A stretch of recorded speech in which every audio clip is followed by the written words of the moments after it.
10,000 के चलते ये जीत नहीं है, ये जीत है फर्जी चोरी। SIR जो हमारे नेता की शंका थी वो साबित हुई। 49,000 पूर्णिया में वोट कटे। इस तरह इनके यहाँ प्रवीण जी के यहाँ 36,000 वोट कटे। 19,000 तक जो कटे, 22,000 इनके सर के यहाँ वोट कटे। 19,000 जो वोट कटे 19,000 तक, उसमें हम 27 वोट से 11,000 तक जो हम हारे हैं 127 सीट पर। पहला। दूसरा कि लगभग 83 पॉइंट कुछ परसेंटेज सीट पर इंडिया गठबंधन को बैलेट पेपर में अधिक वोट है। हम बैलेट पेपर में चुनाव जीत रहे थे और हमको मशीन में चुनाव हराने का प्रयास किया गया। किसी भी मंत्री को बैलेट पेपर में 2-3 मंत्री को छोड़ के तीसरे का नहीं है, हमको किया गया। तीसरा 7 करोड़ 42 लाख वोट थे। 7 करोड़ 42 लाख के बाद 7 करोड़ 45 लाख कहां से हुआ? और वित्त मंत्री के हस्बैंड ने 1 करोड़ 73 लाख वोट फाजिल पड़े यह ट्वीट किए हैं कल। आप उसको उठा करके देख लीजिए, ये 1,73,000 वोट कहां से आए। तीसरी चीज, वोट जब हम लोग के घर कटे, हमारा कटा वोट, कटा दलित का, EBC का, यादव का, माइनॉरिटीज का, तो 49,000 कटे तो हम 50,000 आधा हो गए। हमको अगले बार से ज्यादा वोट आया 93,000, ठीक है, और उसको आ गया 1,30,000। तो हमने बीजेपी का वोट लिया। अगले बार 65,000 कांग्रेस को वोट मिली और इस बार हमको 93,000 वोट आया। तो सर कैसे वोट उसको 130,000 मिल गया। उसके बाद 12 जगह पर 1,22,400, 1,22,400, 1,22,400, 1,22,400 इक्वल वोट कैसे आया। तीसरी चीज, सकरा का जो वोट है आप इसको समझ लीजिए। रामा निषाद का वोट 1,03,75 है। और दूसरा वोट आपको मैं बता दूं कि ये यहाँ जो है क्या कहते हैं मुजफ्फरपुर में 1,03,75 है, इक्वल वोट है। अब आपसे मैं एक बात पूछना चाहता हूं, आप हमको एक बात बताइए कि आप कह रहे हो कि 10,000, आप हमको एक बात, आप एक सप्ताह पहले किसी को आपने टिकट दिया, उसके बारे में न तो किसी को पता है मधुबनी में किसको टिकट दिया, न कहीं पर 6 टिकट दिया और न छाप पता है, और आपको 1 लाख से ऊपर वोट मिल गई। आप इतने बड़े जादूगर हो। 10 दिन पहले इनकी सीट कंफर्म हुई और 6 सीट मिला और 6 सीट में कोई वहां के कैंडिडेट को टिकट नहीं मिली, तो आप तब भी कह रहे हैं कि हम जीत गए। अब आप हमको एक बात बताइए, ट्रेन से ला रहे हो और पट्टी बांध के ला रहे हो, जीविका के गोदी में 6 तारीख को डाल रहे हो। अब आप चुनाव आयोग के हमारे अध्यक्ष जी ने स्पष्ट क्लियर किया, हमारे नेता ने स्पष्ट कह दिया कि हम लड़ेंगे, हम झुकेंगे नहीं। चोरी हुई है, फर्जी सरकार है। बीजेपी या चुनाव आयोग के माध्यम से लड़के नीतीश कुमार को खत्म करने का उनकी साजिश ज्यादा थी। हम लोगों को तो उन्होंने चोरी करके हराया। नीतीश कुमार को खत्म करने की साजिश थी कि बीजेपी चाहती थी। आप उठा करके देख लीजिए, जब तक नीतीश कुमार जी को NDA गठबंधन का नेता नहीं चुना गया तब तक वो रिजाइन करने नहीं गए। आप समझिए जी। मैं 2 बात करना चाहूंगा, सिर्फ 2 बात। पहली बात, हम वीवीपैट की काउंटिंग चाहेंगे जी। हमारे नेता भी लगातार ये सवाल उठा रहे हैं, वीवीपैट का मैं काउंटिंग चाहता हूं।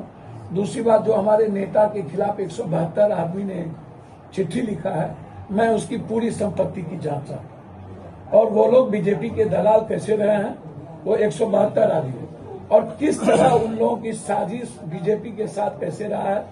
मैं उन 172 लोगों की इंक्वायरी चाहता हूं कि ये लोग अपने संपत्ति को डिस्क्लोज करें कि इन लोगों के पास कितनी संपत्ति है और ये संपत्ति कैसे आई, और बीजेपी के कहने पर किस तरीके से ये राहुल गांधी जी 172 आदमी कंट्री में नहीं है ना, 172 आदमी से कई करोड़ ज्यादा कंट्री में है।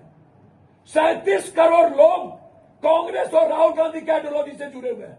37 करोड़। इसलिए आप लोगों से विनती है, ये चाटुकार लोगों का बयान को प्रश्नवाची चिन्ह मत बनाइए। मैं पैर पकड़ता हूं। सदाकत आश्रम, विनोबा गांधी नेहरू की भूमि है और इसको मैं मंदिर मानता हूं वैचारिक रूप से। और मंदिर और विचारों की जगह आना पप्पू यादव पूर्णकालिक कांग्रेसी है, था और रहेगा। ईवीएम से वोट के बिहार के गरीब जनता के अधिकार का छीन करके हमें हराया गया। हम जनता से नहीं हारे, आप इस बात को समझ लीजिए। और लगातार हम इस बात को कह रहे हैं कि बीजेपी सिर्फ सत्ता के लिए इस देश के संविधान और डेमोक्रेसी को खत्म कर रही है। अब अंतिम मैं आपको दो बात कहना चाहता हूं। पहला बात, आप बेफिक्र रहिए, कौन क्या बोल रहा है। हाथी चले बाजार कुत्ता भूखे आएगा, ऊंट बैठियो जाए तो गधा से ऊंचा होता है, आकाश पे थूक फेंकने से कुछ नहीं होता। आप इन्होंने, हमारे नेता ने स्पष्ट कह दिया है, उस पर मुझे कुछ नहीं कहना। ये अध्यक्ष का दायित्व है, पप्पू यादव का दायित्व नहीं। विरोध तो फिर नहीं हो रहा है। मेरी बात सुनिए ना, नहीं उस पर मैं कुछ नहीं कहूंगा। एक मेरी बात, आपका क्यों विरोध किया? मेरी बात तो सुनिए। आप पे गलत आरोप लगाए, तरह तरह की बात कहे जा रहे हैं, दलाल बोला जा रहा है, एजेंट बोला जा रहा है। मेरी बात कौन है पप्पू यादव? आया है कांग्रेस पप्पू यादव कांग्रेस में नहीं है, सदस्यता नहीं वो है। अध्यक्ष बताएंगे सर, वो अध्यक्ष बताएंगे, मुझको नहीं पता। मेरी बात तो सुनिए ना, मैं वर्कर हूँ कांग्रेस का। आपको प्रवासी कह रहे हैं। अरे सुन, आप चुप रहिएगा या नहीं।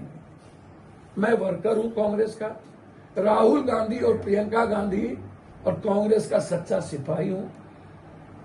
अध्यक्ष जी के रेस्पेक्ट और कांग्रेस के आइडियोलॉजी के लिए मैं दुनिया का कोई भी गाली सुनने को, वो समझ उनकी है।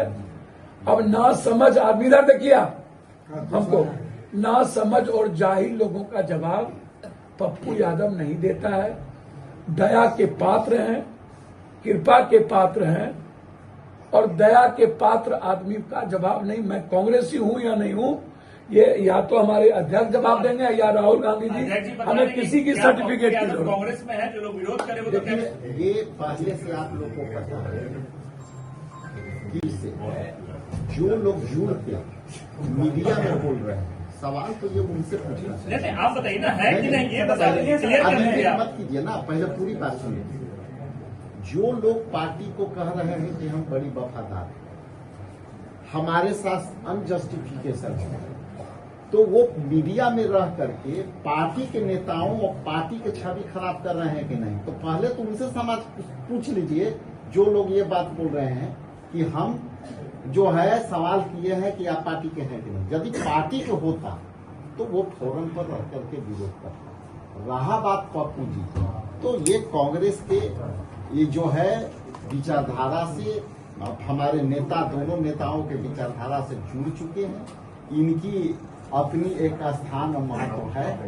ऐसे मैं तो जन्मजात कांग्रेसी हूँ, तो मुझे भी गालियां पड़ रही है सोशल मीडिया पर। ये बता दीजिए ना, पार्टी में है कि नहीं पप्पू? ठीक है, मैं क्या बोला, पार्टी के विचारधारा से जुड़ के ये खुद पार्टी में है और पार्टी में विचारधारा से तो कोई भी जुड़ सकता है, लेकिन पार्टी में है या भाई, नहीं? आप संतुष्ट नहीं होना चाहते हैं पप्पू जी, छोड़िए, अब सवाल ये है कि अब देश में लोग कांग्रेस का एक हिस्सा है, ये हिस्सा रहेंगे और हिस्सा है। मेरी मां किस चीज से चुनाव लड़ी?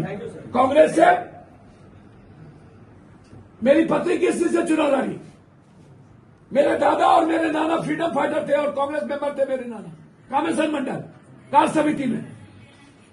इंडिपेंडेंट का मतलब हम एसोसिएट मेंबर है कांग्रेस के। और आप ईवीएम की बात कर रहे हैं ना, कर्नाटक के मुख्यमंत्री ने घोषणा कर दिया ईवीएम से चुनाव नहीं होगा।